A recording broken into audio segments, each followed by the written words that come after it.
outrageous and unconscionable that it has received rare criticism and condemnation from the American Bar Association and the White House.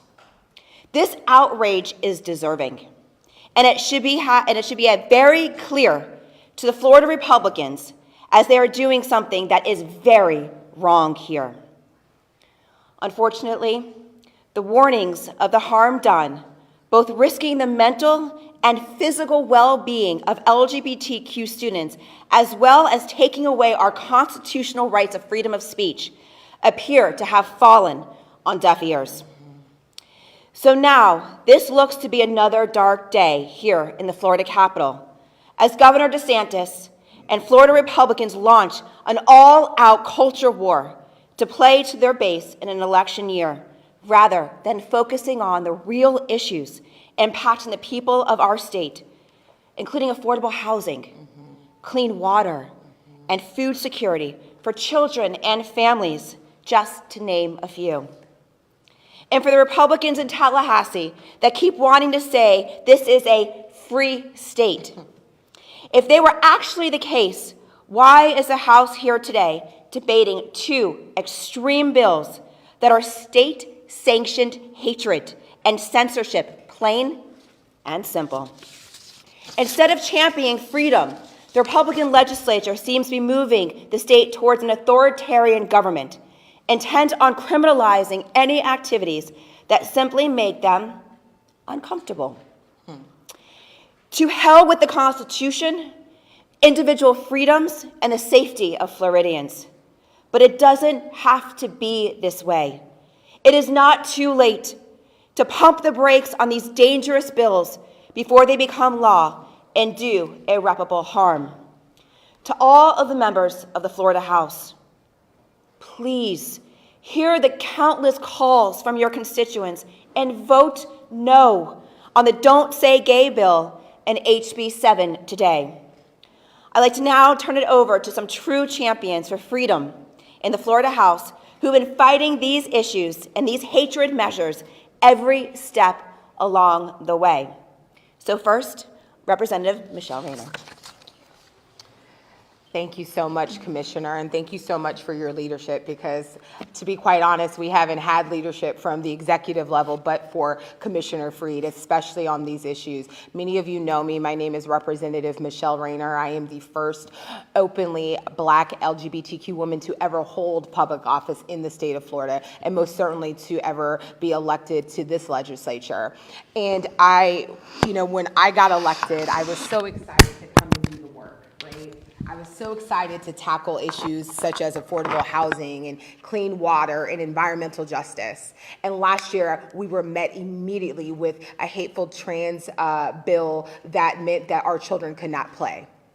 And that bill was passed in the nick of time before session ended. And last year, I remember I stood on the floor and I cried because I was so hurt. This year, I'm pissed. I am pissed. Because literally, we do not have to do the things that we are doing.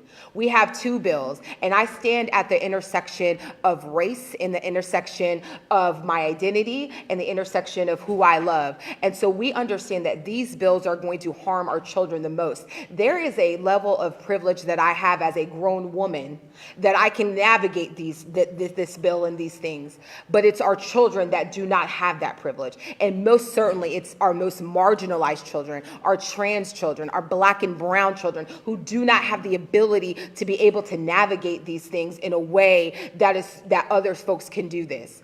And so I have a word for Ron DeSantis. I understand that you don't like Black people. I said it. I understand that you don't like gay people. I get it. You don't like trans people. You don't like anyone that is not yourself. That is not a white Republican cis het man. I get it. But what you're not going to be able to do is to continue this kind of horrific carnage in our state and not be met with consequences. And those consequences will be at the voting booth. These consequences will not be on the backs of our children, will not be on the backs of LGBTQ Floridians who have given their lives to serve this state, will not be on the backs of Black and brown children and people and teachers who have given their lives to serve this state. So many of you know I had surgery last week. I'm not even really supposed to be here, but I'm here. I'm here because that's how important these bills are. I am here, and I am not moving. None of us are moving, because if you're going to pass these bills, and we understand they may pass, you're not going to pass them without hearing from us. So I thank the press for being here. What I need the press to do is to amplify these bills. Not only amplify, but amplify the impact, because the bill sponsor doesn't want to talk about the impact. It wants to say that's not in the bill, but let's talk about the impact. They want to be famous, let's make them famous.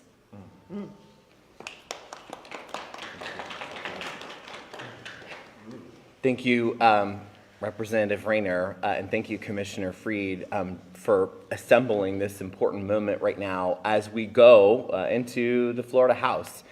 Today is going to be a really, really important day, because this is a moment where we're going to be fighting some of these extreme proposals with everything that we have. I'm State Representative Carlos Guillermo Smith. I represent East Orlando in Orange County in Central Florida. And I want to speak a bit about the danger around the Don't Say Gay legislation that we'll be hearing on the floor today. We know that the reason that this bill has been called the Don't Say Gay bill is because it erases the identities of LGBTQ students, LGBTQ families, and LGBTQ history.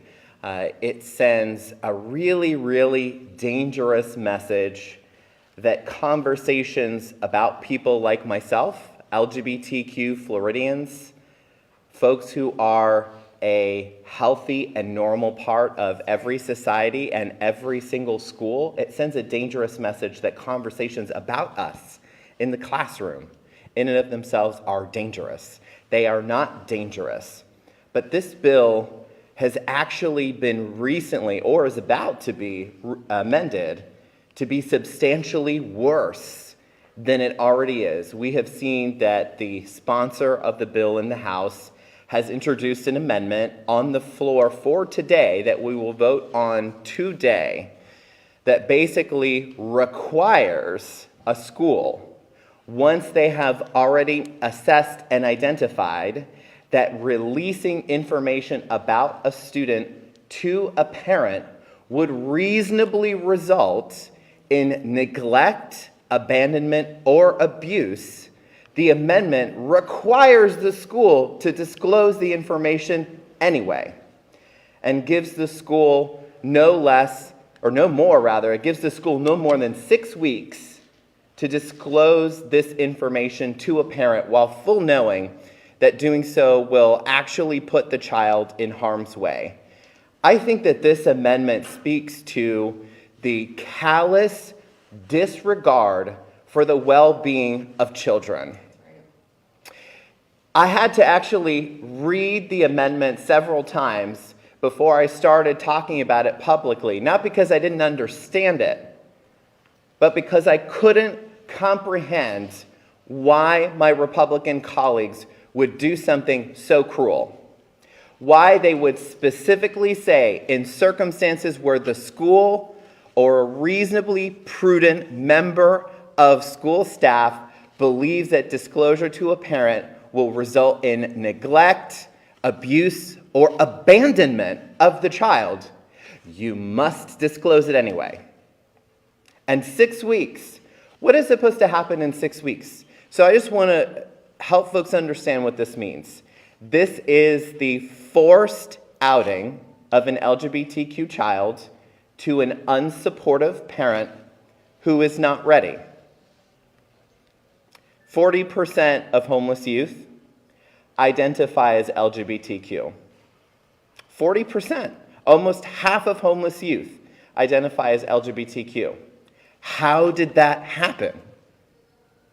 It happened because too many of our kids who identify as LGBTQ do not have support at home. They do not have accepting or supportive parents. And oftentimes, they are the victims of abuse, abandonment, and neglect already, which pushes them out onto the streets.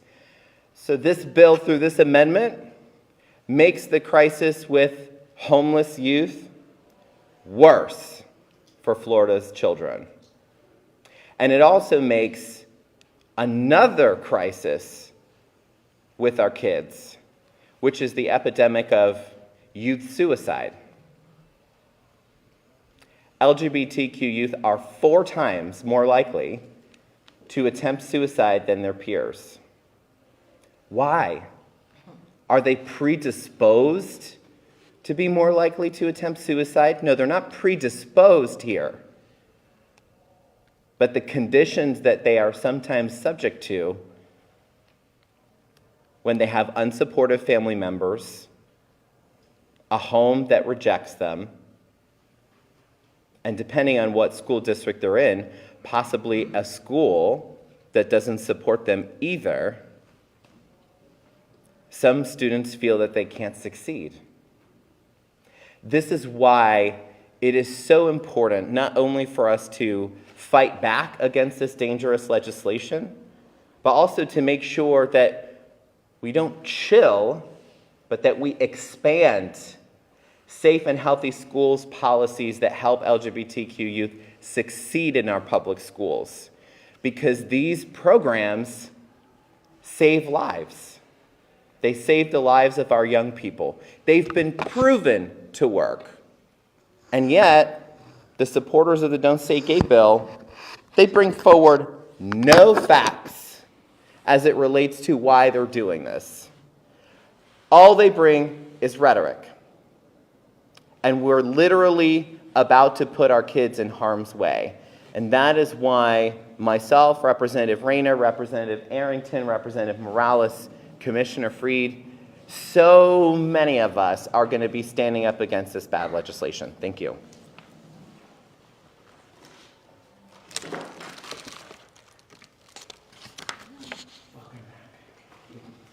Thank you. Good morning. I am Kristen Arrington, State Representative for District 43 in Osceola County. I heard both HB 7 and HB 1557, the Don't Say Gay bill, in my Education and Employment Committee already, and I will be proposing amendments today to both of these bad bills with my colleagues. I want to talk first about HB 7, individual freedom, which is so ironic in the Florida House since we keep hearing about freedom, but as Representative Smith says so many times, that means freedom for some, not freedom for all. And I really want to point out the hypocrisy of our Republican legislature. Last session, we heard legislation regarding free speech that was proposed and passed, which completely contradicts HB 7. We heard legislation requiring all state colleges and universities to conduct annual campus-wide surveys on intellectual freedom and viewpoint diversity. HB 233, which passed, declares that the State Board of Education may not shield students, faculty, or staff at the Florida college system institutions from free speech protected under the First Amendment. Second, last session, we heard legislation regarding the right to free speech for elected officials on social media. The legislator passed this legislation prohibiting a social media platform from willingly deplatforming a candidate. We were told that private businesses had no right to censor elected officials and their messages, and we had the right to hear every view to make our own educated decisions after hearing all sides. How can we be so short-sighted to think that our opinions matter more than our teachers and our students? We are already facing a teacher shortage. If we want to attract more to the teaching profession, we must make sure that their identities, including gender, sexual identity, are also protected from discrimination.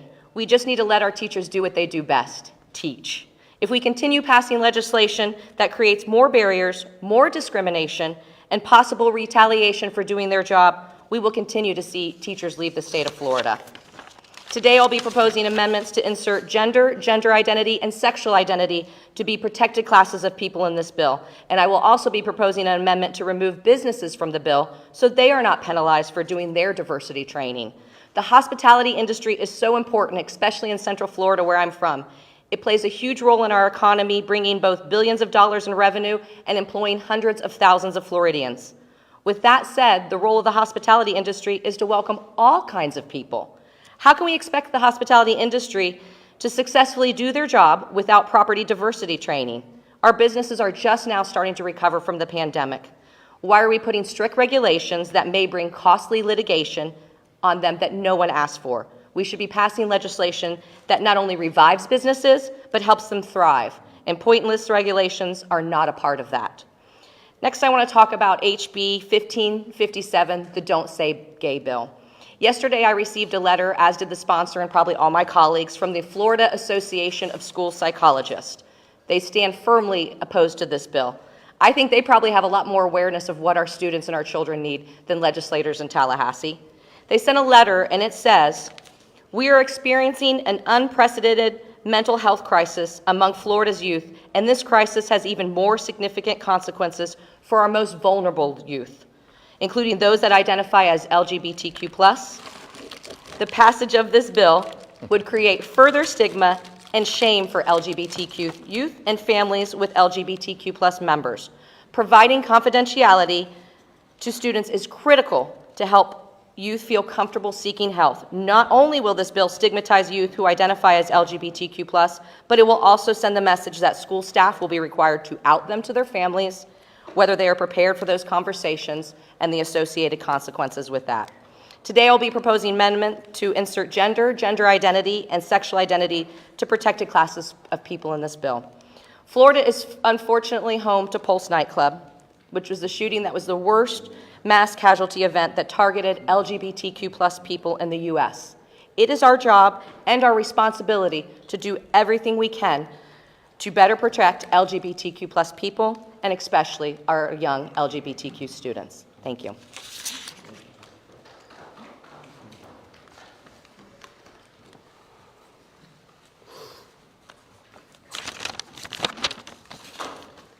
My name is Nathan Bremer. I use he, him pronouns. I serve the state of Florida as the LGBTQ consumer advocate for the Florida Department of Agriculture and Consumer Affairs.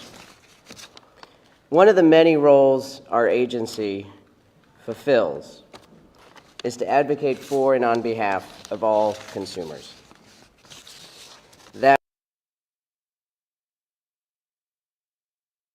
That role was created by Commissioner Nikki Fried based on an intentional diversity and inclusion initiative within our department. As we work to increase access and opportunity and engagement, we do this by increasing outreach efforts to the communities, to the producers we serve, which are many, far more than this native Floridian actually realized. We listen, we learn from the communities we serve. And when we don't, we misunderstand and we underserve. In order to build trust, to serve the public better, we have to listen to the communities we serve. At its best, there is no listening going on when we look at the two bills before us today. At worst, well, you've heard our electeds talk to you about what that might be. My job is to serve all Floridians as a member of the LGBTQ community, to reach all Floridians. Empowering and supporting those diverse communities should be our priority, our collective priority. And legislation like both HB 7 and HB 1557 will certainly have a chilling effect on any open and honest conversation about who we are and where we come from. Government-based censorship, fear of litigation, will not protect consumers and will not protect Floridians. I'm here to promote the very best of my Sunshine State, our history, our diversity. I am a part of that history and that diversity as a member of the LGBTQ community. I'm a very out and proud transgender man. I grew up in these schools. I was a student. I was outed very publicly and forced to drop out of my high school. I had dreams and hopes. 10 years later, I came back to that district and I taught in that district. But I was outed again, and I didn't have employment discrimination protections, and I had to leave that job. And I went back to school. And then I started working as an LGBTQ Youth Center executive director, continuing to serve the youth like me in my home state. And I decided to go to law school because I needed an advocate, so I knew they needed an advocate. I never thought I'd be standing in the cabinet room in my state where just a couple weeks ago I hosted a large number of youth who were coming here to speak to legislators to talk about who they are so that legislators would learn about them. Even the sponsors of these bills, they tried to speak to them, but they didn't want to listen. They didn't want to hear from the folks that they're serving. We have to encourage the very best of who we are, from our students, from our employees, from our employers, from our consumers, and yes, from our leaders. These bills will not do the very best for Florida.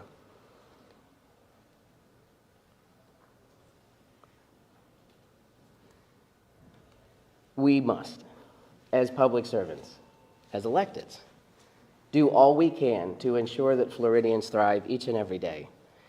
And the toughest part of this, sitting here discussing this as a reasonably prudent person would do about how we do our jobs, it is remarkably personal.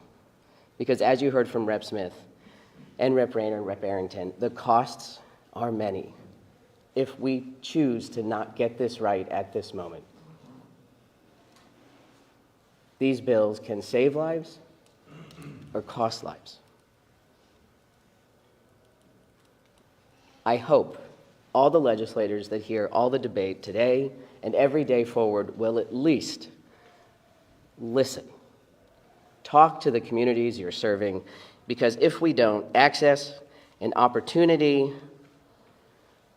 of many will be overruled and outdone by the discomfort of just a few. And that is not what will bring forward the very best of our Sunshine State. Our state.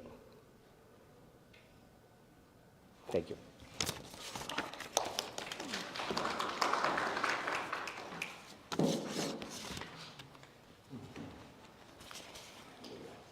In 1993, my stepbrother came out to me. He didn't know where to go. He didn't know who to talk to. But he had me. And I was able to help him through the process of finally telling our parents. I vowed that day to always fight, to always to protect him, and to protect the millions of youth across our state and across our country who are having these same conversations with family, with friends. And to think that if I wasn't there, and if he was not allowed to talk to his teachers or to counselors, what could have happened to my stepbrother? So to all of the youth that are listening and that are watching, please know that we have your backs. And we will continue to fight for you, to make sure that your voices are heard, that you are protected, that you understand there is nothing wrong with you. What is wrong is the legislators in this building, not you. And so we will continue to stand strong, continue to build this wall of love across our state to get your backs. We hear you, we see you, and we will fight for you. So I can't thank enough, not just the strong advocates that are behind me, but to the millions of Floridians who have called their legislators, who have marched up to Tallahassee to stand arm in arm with the people that are on the ground fighting this every single day. To the Democratic caucus, thank you. Thank you for continually standing up and fighting for what is right, and to fight against the state-sanctioned hate and censorship. And now I want to speak again directly to the LGBT community. It is okay to say gay. It's okay to say trans. It's okay to say LGBTQ. And know that we will never stop fighting for you. You are not alone. You are loved. While today may be a dark day here in the state of Florida, I promise you that there will be brighter days ahead. And remember that love always conquers hate. And now we will certainly open it up to the media for questions. I just have a question, just to clarify, about the amendment with the resulting in abuse, abandonment, or neglect. When I read it, maybe I'm reading it wrong. It says that the subparagraph does not prohibit them from adopting procedures that would withhold information in those cases. Am I reading that wrong? So, and also, so that amendment actually takes like a lot of reading, because I actually kind of read it the way that you read it. And then when I kept reading it, and then the lawyer in me jumped out and I started parsing the words. Basically, it is, and if I'm not mistaken, it's ambiguous to begin with, but the reading and the intent from what we're hearing from the bill sponsor and the proposer of that amendment is that they have no more than 6 weeks, even if they know the 6 weeks is to develop a plan, which kind of goes back to that portion you just read, to develop a plan on how to tell a parent or a family member, even though they know it may result in abuse, abandonment, or neglect.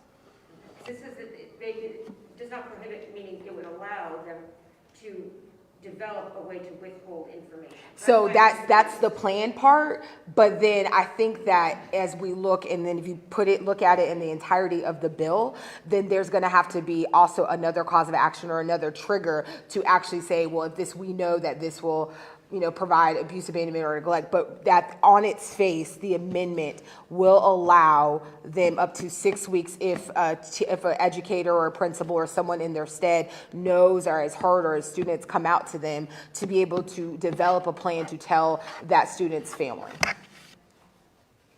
Obviously, this bill has to go through both chambers, and as you've mentioned, the votes right now in the House don't look great, but in the Senate, there are still 2 more committee stops. Are you hopeful that at least with the Don't Say Gay bill, there is going to be some resistance in the upper chamber to this policy? We're always hopeful. We're always hopeful that the Senate will do right and will not advance this bill. But speaking from somebody who's watched this process for too long, last minute pulling of committee assignments, last minute amendments onto other bills, and when people the last 2 weeks of session go home and can't get to their legislators, is typically when deal cutting happens, when bills move very fast through the process, when bills again are taken out of reference. So we will continue to put the heat onto the Senate to do right and to not advance these pieces of legislation, but the people cannot sit back idly and not continue to focus their attention on the Senate to make sure this bill does not advance.